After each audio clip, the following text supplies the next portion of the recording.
नमस्कार विद्यार्थियों। आज हम संधि का प्रकरण पढ़ेंगे। संधि हालांकि नॉर्मली सब जानते हैं, लेकिन इसको पहचाने कैसे, इसके बारे में आज हम इसको विस्तार से पढ़ेंगे। जैसा कि हमने एक ऊपर सूत्र लिख रखा है परः सन्निकर्षः संगृहीतः। ये क्यों लिखना यहाँ पर इसलिए पड़ा कि यहाँ पर हम देखते हैं कि संधि को इस नाम से भी पुकारा जाता है, अर्थात हम संधि को संगृहीता इस नाम से भी पुकारते हैं। दूसरी चीज, यहाँ पर ये जो लिखा हुआ है इसका अर्थ होता है दो वर्णों का। यहाँ पर संधि में विशेष तौर पर हम किस चीज को विशेष तौर पर देखते हैं? वर्ण को। यहाँ शब्द से नहीं, यहाँ वर्ण से हमें अर्थ लेना है, क्योंकि जो भी परिवर्तन होता है वो हमारा वर्ण में ही होता है। वर्ण में हमारे टोटल चीजें आ जाती है। टोटल मतलब हमारा ए आ ई पूरे स्वर आ जाते हैं और क ख ग हमारे पूरे व्यंजन आ जाते हैं। अब इनको संपूर्ण रूप से हम क्या कर देते हैं? वर्ण। हम यहाँ पर वर्णों की बात करेंगे। संधि की परिभाषा हम देखें तो कैसे करें? दो वर्ण, मतलब यहाँ पर संधि में हमारे पास मुख्यतः दो वर्ण होने चाहिए। दो से अधिक भी हो सकते हैं, लेकिन सामान्यतः हम देखें तो दो वर्ण होने चाहिए। दो वर्णों का परस्पर मेल होने पर यदि उनमें से किसी भी वर्ण में कोई परिवर्तन आ जाता है, जैसे कोई भी शब्द है हमारे पास और उस शब्द में यहाँ पर देखो, जैसे हमने कोई भी शब्द लिख लिया देवालय। ये हमने शब्द लिख लिया देवालय। अब यहाँ पर देखो, इसका शब्द लिखा हमने देव प्लस आल्य। अब देवालय में यहाँ हमें संधि में मुख्यतया कहाँ ध्यान देना है? प्लस के इधर और प्लस के इधर, अर्थात प्लस के पहले और प्लस के बाद में जो वर्ण लिखे हुए हैं, जैसे देव, यहाँ पर ए स्वर आ रहा है और यहाँ पर आ स्वर आ रहा है, तो यहाँ पर ये क्या है? दोनों ये वर्ण है। हमने कहा दो वर्णों का परस्पर मेल, इन दोनों का परस्पर मेल होने पर ये जैसे बन गया आ। अब यहाँ पर दो वर्ण है, ये दो वर्ण हो गए, इन दोनों वर्णों का क्या हो गया? मेल हो गया। यहाँ हमने इसको क्या कर दिया? मेल हो गया, कर दिया। अब मेल होने पर किसी भी वर्ण में कोई परिवर्तन आए, अब देखो यहाँ पर इनका मेल किया और परिवर्तन क्या आया? यहाँ पर आ बना। ये हमारी सामान्य जानकारी हुई। लेकिन यदि उसमें कोई परिवर्तन ना आए तो हम उसे क्या कहें? जब उसमें कोई परिवर्तन नहीं आता है तो उसे संधि न कह के उसे हम कहेंगे संयोग। उसे क्या कहेंगे हम? संयोग। जैसे हमने लिखा अहम प्लस अपि। अब यहाँ पर हम पहले प्लस से पहले हम यहाँ लिखा हुआ है म और प्लस के बाद में लिखा हुआ है ए। अब यहाँ पर यदि हम इस शब्द को जोड़ें तो ये ए है, ये मैं में हमने मिला दिया, क्योंकि यहाँ देखिए मैं है वो आधा है और ए इसमें हमने जोड़ दिया तो बना मैं, और ये पी है वो ऐसा कैसा हमने लिख दिया, तो शब्द क्या बना? अहम अपि। अब यहाँ पर देखो इनमें कोई परिवर्तन नहीं आया। जैसे यहाँ पर ए प्लस ए बराबर आ बनाया, यहाँ पर परिवर्तन आया, लेकिन हमने यहाँ केवल इसको जोड़ा है, कोई परिवर्तन नहीं आया।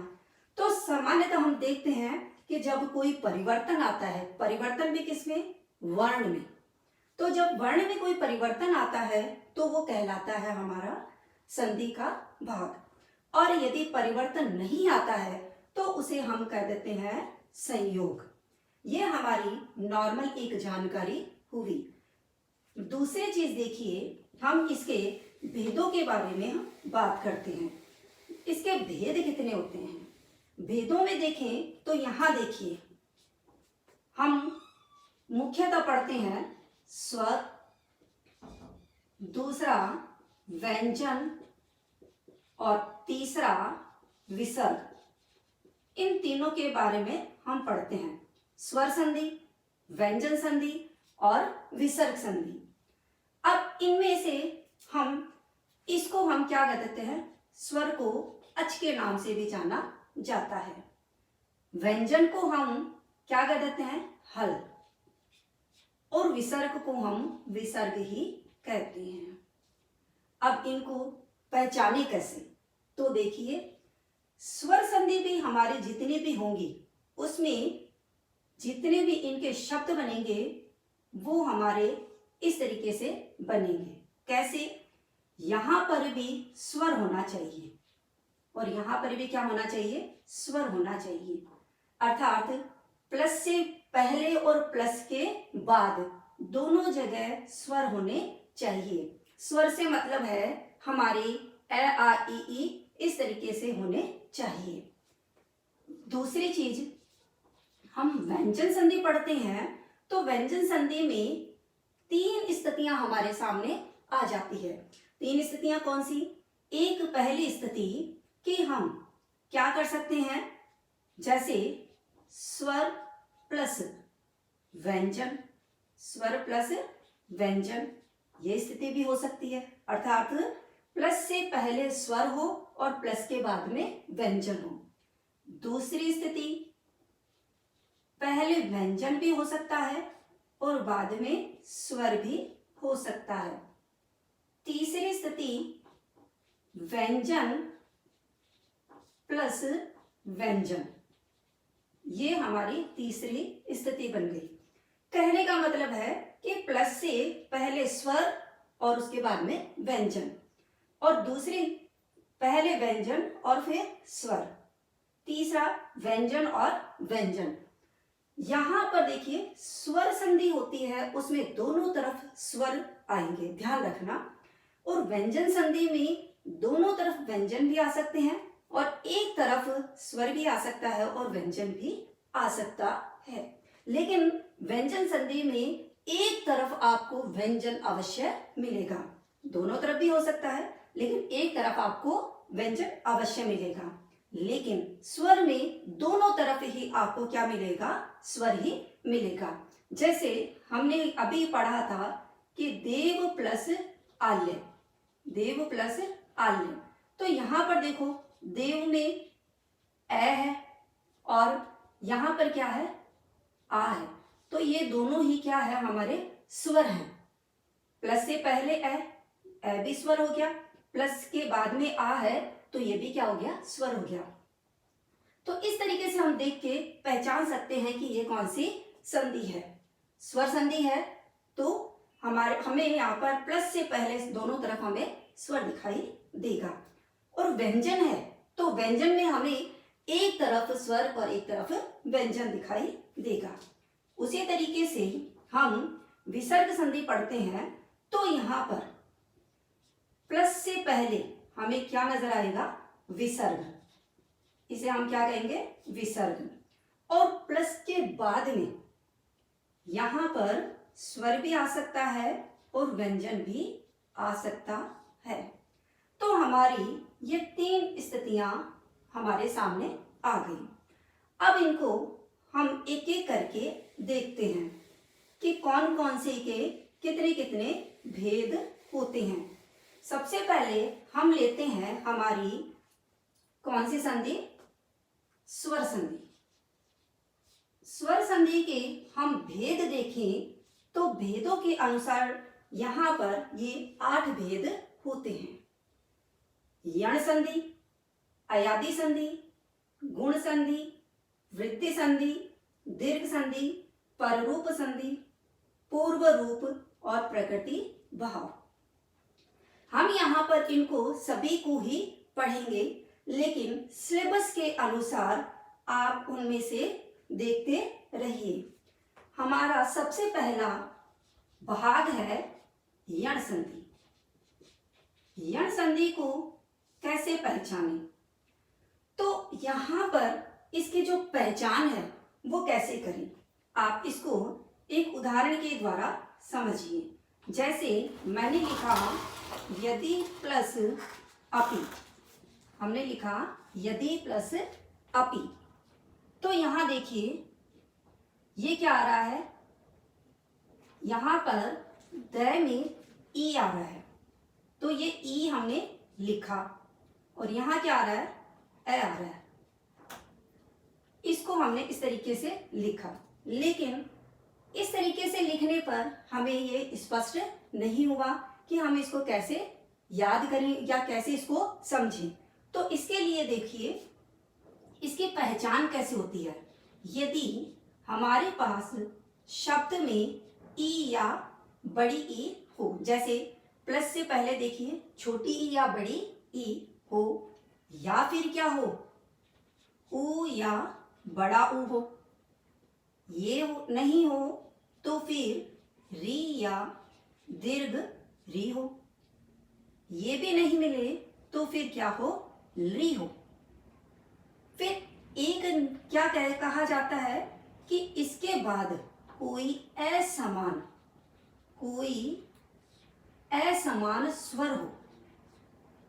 असमान स्वर का क्या मतलब है कि इनके जैसा ना हो, अर्थात प्लस के बाद में यहाँ पर क्या नहीं हो, ई उ री और ली ये बाद में ना हो, क्योंकि ये बाद में होने पर हमारा नियम है वो दूसरा चला जाता है, अर्थात दीर्घ संधि का नियम चला जाता है।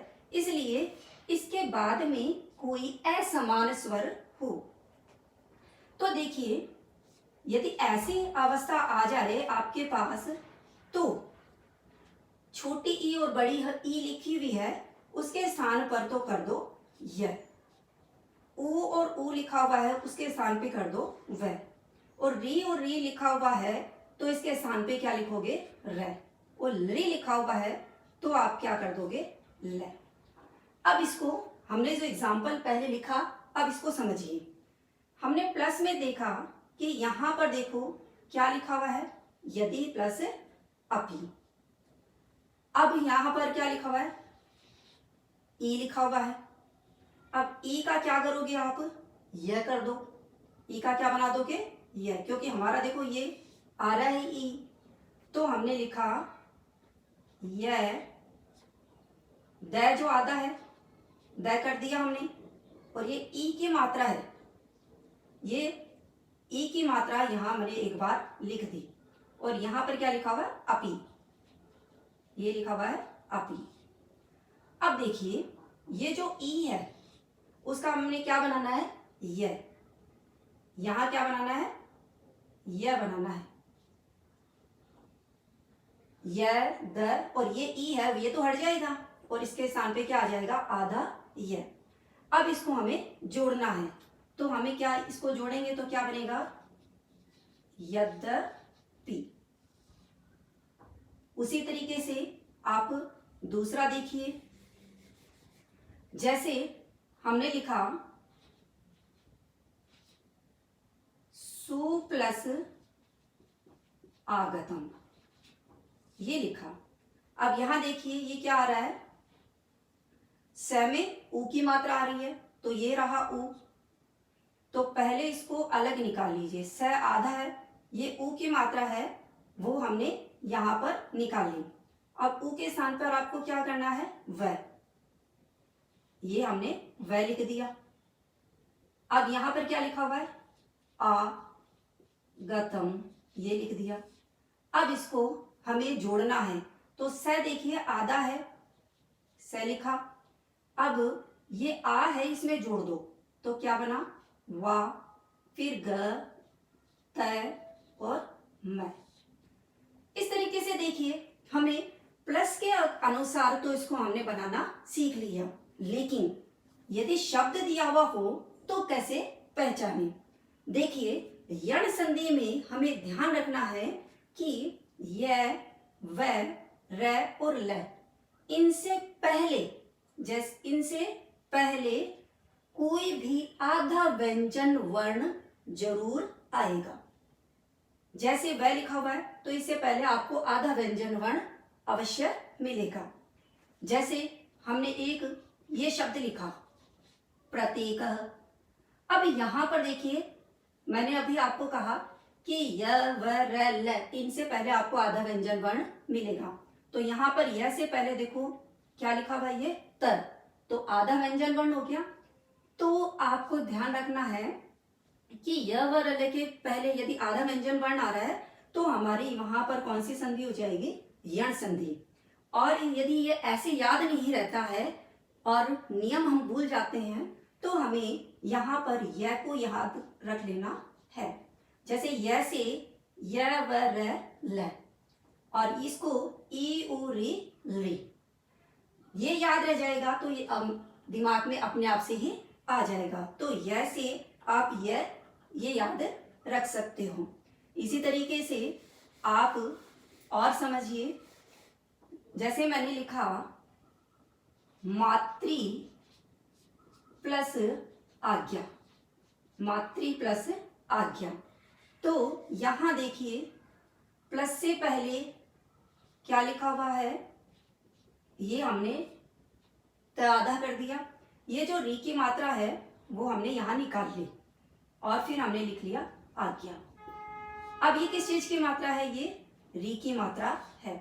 अब री में हमें यहाँ पर क्या निकालना है, री के स्थान पे क्या करना है, र, तो हमने इसको हटा दिया और इसके स्थान पे लिख दिया हमने र।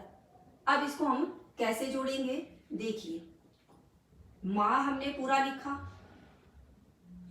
ये त आधा है। अब यहां देखिए त और र, त और र दोनों मिलकर, त और र ये दोनों मिलकर क्या बन जाते हैं, त्रय। ये क्या बने, हमारा त्रय बने। तो यहां पर त नहीं लिखना है, आपको लिखना क्या है, त्रय। ये बन गया।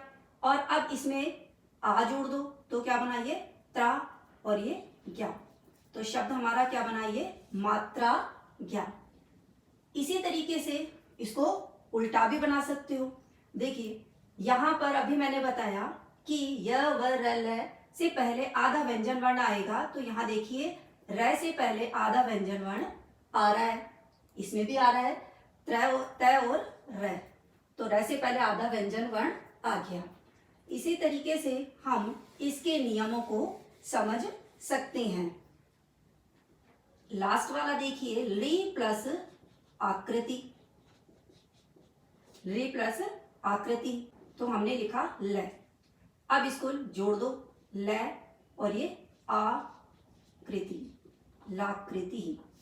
इस तरीके से हमारा जो संधि में यण संधि का जो नियम है वो हमने यहाँ पर समझे, इसके उदाहरण समझे। केवल आपको ध्यान रखना है कि य व र ल से पहले आधा व्यंजन वर्ण आना चाहिए। और हमने जो यहाँ पर नियम देखे हैं कि ई उ रील इनके बाद में कोई असमान स्वर आना चाहिए, तो इस तरीके से हो जाता है। आपको इस नियम के अनुसार ही आपको ये हमारे जो उदाहरण है वो आपको बनाने हैं। धन्यवाद। ऐसे ही आप मेरे साथ जुड़े रहिए।